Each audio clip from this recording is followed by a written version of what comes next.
Welcome to Integrated Health of Indiana's YouTube page. And today I'm going to talk just a moment about fructose and insulin. And the reason why I'm going to do that is these are two things that are pervasive in our, let me write glucose or sugar. And you have to remember sugar is a split between actually sucrose and fructose. And we're going to discuss what fructose and what sugar or glucose does in the body, because this is very important to know because it's snuck into our diets so very much. And what these two players act upon are or is insulin. And insulin is a very anabolic hormone, meaning that it causes things to grow. And if you are female, insulin and estrogen are like miracle grow for cells. They cause cells to just proliferate and they won't stop. That's why we see lots of issues with estrogen dominant uh, cancers like cervical cancer, breast cancer, those types of things. So we want to know what is happening with these players and why it's so important. So one of the things that we need to really start to think about here is let's discuss how fructose acts in the body first. Fructose is natural. It's a natural sugar. And what this does is this goes to insulin. And I like the analogy or the metaphor of a garden hose. So if you have your house spigot right here and you have your hose attached to that, and it goes out, and at the end of the hose, you have your nozzle with a little valve here. Yes, I am not a professional artist. What fructose does, and what we're going to say is the water in this case, equals insulin. So what fructose does is that comes to this valve right here and it turns on or opens it up.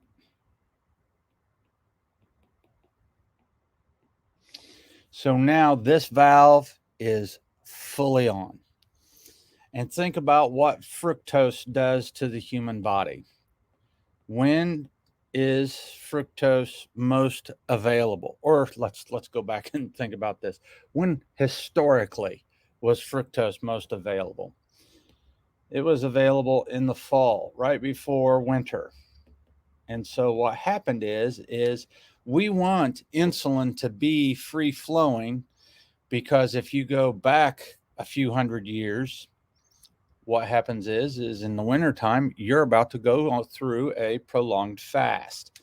And so fructose opens this up so insulin can free flow, and insulin is your fat packing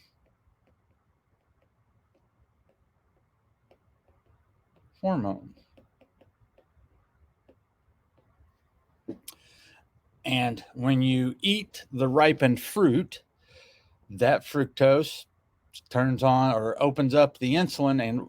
And what happens here now is glucose actually turns on this faucet. So if you have fructose happening and you get plenty of fiber, as in whole fruit, or if you take an apple or grape or banana and combine this with almond butter, you are now combining the sugar and you're inhibiting it with fat and fiber. So you slow the absorption of this and it no longer hits your bloodstream like a sledgehammer. This is all negated if you drink sodas. Sodas typically have high fructose corn syrup in them. This is rocket fuel. It is absolutely poison. And I am kind of hypocritical when I say don't drink sodas up until about age 40, 45. I used to drink a lot of soda and I don't drink any soda now. I actually haven't had a soda since probably 20, a full soda. I haven't had a full soda since probably 2013, 14, 15, somewhere around in there. I can't remember the last time I had a soda. I liked the worst of them all. I liked Mountain Dew, and Mountain Dew had tons of high fructose corn syrup in it, as well as brominated vegetable oil, which is a halogen, and this will attack your thyroid gland. So if you have thyroid issues, you should absolutely positively avoid Mountain Dew. Anyway, that was a squirrel moment. So back to our discussion at hand. So you're eating fruit and you're 200 years ago, there's not a lot of other stuff that is stimulating insulin because everything is a whole food and it's a whole fiber. But here's where the story gets fun. Glucose. We add sugar to everything. Glucose is in our ketchup. Glucose is in our pickles. Glucose is, if it's glucose or sugar,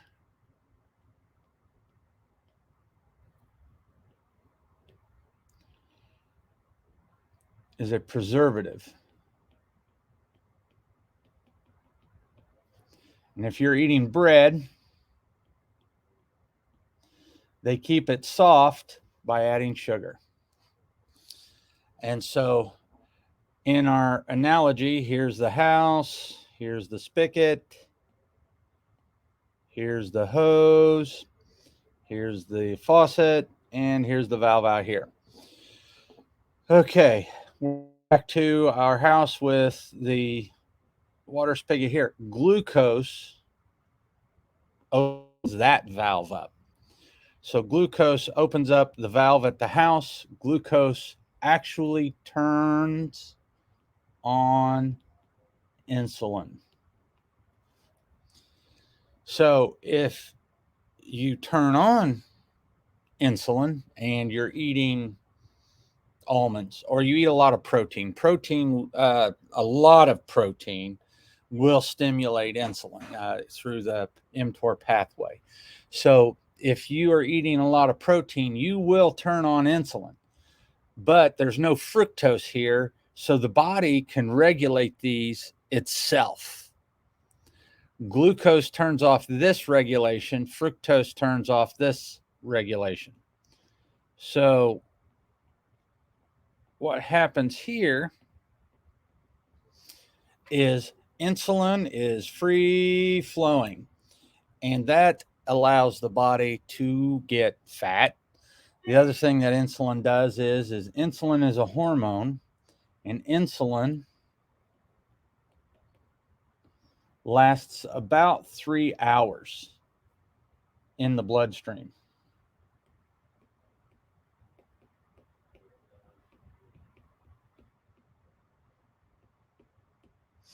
And what that means is it takes about 45 minutes for insulin to work on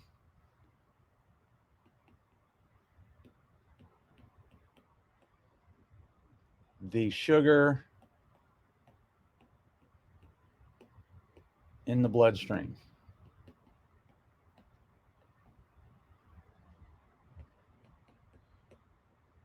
So now you have 2 hours and 15 minutes of insulin sitting there going, what do I work on next?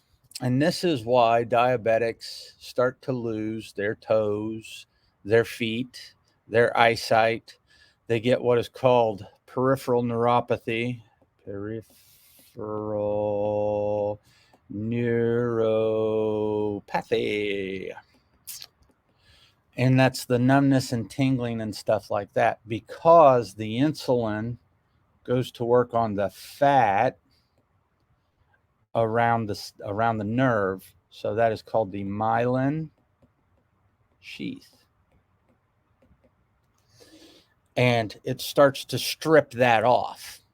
And as it strips that off, then the nerve is unprotected, shorts out. That gives you the numbness, the tingling, the burning, all of that stuff. So insulin works hardcore on this. And so we do not want insulin in the bloodstream without a lot of fiber and fat in the system to slow down that release and to slow down its ability to work on the nerves. So this is why I caution all my patients, and I'm recording this video because I say it umpteen times a day, and now I'm just going to refer it out. So you're one of those patients who has been referred to this video because it's 10 minutes of time that I don't have in the clinic. But if you have any questions, don't hesitate to ask. So glucose opens up the fire hose, turns on the fire hose. Fructose opens up the nozzle. And so now it just goes and goes and goes. And this is why, if you wonder if you have this problem, just think about when you eat. If you eat and 45 minutes later you want to take a nap, your blood sugar, wrong one, your blood sugar is tanking. You get tired because your blood sugar drops. In functional medicine, the optimal blood sugar is between 75 and 85 fasting. So if you are fasting and you take your blood sugar and it's down in the 50s and 60s, most likely you have insulin resistance. If you take your blood sugar and you're fasting and you're up into the 90s and 100s, you're probably pre-diabetic and on the road to insulin resistance. And people will come into the clinic all the time and say, oh, I actually have low blood sugar. And I'm like, okay, do you wear a constant glucose monitor? And they're like, no. And so then I will have them buy a monitor, and they will go through and start to track their blood sugar. And this is what their blood sugar does. And the reason why the blood sugar goes up and down and up and down and up and down is because of insulin. They are becoming insulin resistant. And that is what causes the peaks and the valleys of blood sugar. And blood sugar you want to be maintained very, very tightly. So thank you once again. If you have any questions, don't hesitate to ask. And I look forward to seeing you on your next appointment.